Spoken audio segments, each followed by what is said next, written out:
How do scientists measure exactly how fast something moves? A simple strip of paper can tell you everything.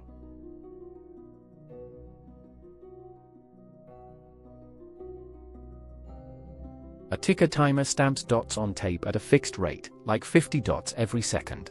Each dot marks a tiny moment in time. Close dots mean slow movement, wide gaps mean fast movement.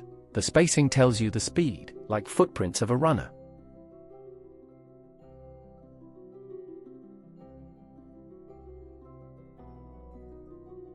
Each dot gap is 1/50, that's 0.02 seconds. Measure a section of tape, divide by time, and you get speed.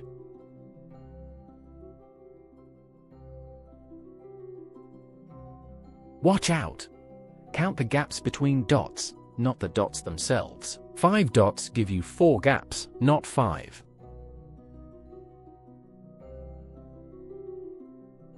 Remember, wide gaps fast, tight gaps slow, and always count gaps, not dots. Subscribe to Ovasaabi for more lessons. Visit ovasaabi.com.